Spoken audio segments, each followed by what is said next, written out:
Hi, my name is Kate Hartnell. I was the first assistant director on Mical.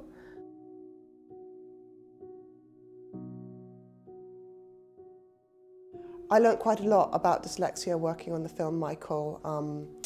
For a start, how many people have it, which I don't think I'd really considered before, of how common a problem it is, especially on film sets, I think, because I think film tends to be full of quite smart people who maybe didn't do well at exams or didn't do well within a conventional setting, but are still smart and creative.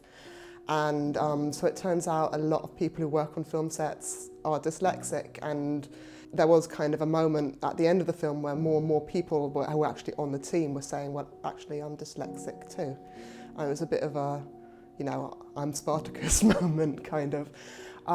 I think I learnt how much of a problem it can be, because you don't really think about the implications of not being able to read, but having the intellectual curiosity and wanting to read and wanting to know, but just finding words impossible to get your head around. And it made me think a bit more about that and the emotional implications of what it must be like to live with that with no help.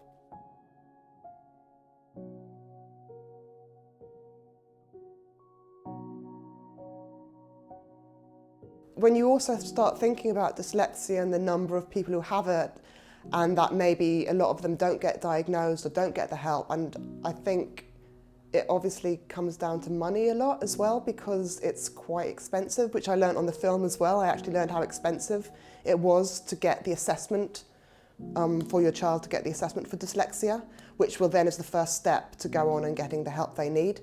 And it costs a lot of money, and I was actually quite shocked to find that out. And obviously people who don't have the money are then immediately at a disadvantage. And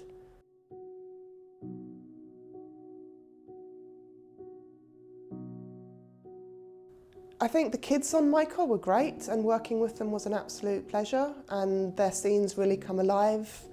There's a quite visceral fight scene that's actually quite touching when you see it, and it was nice. The last scene we filmed, which was the last scene of the shoot, was the last scene of the film, which is when the mother kind of pitches her idea with the new confidence to the new head teacher in the private school, and it's always nice to kind of finish on a high. And I think with the filming we managed to end the day and end the shoot on a high note and on a dramatic high note, and that was a very nice scene to shoot as well.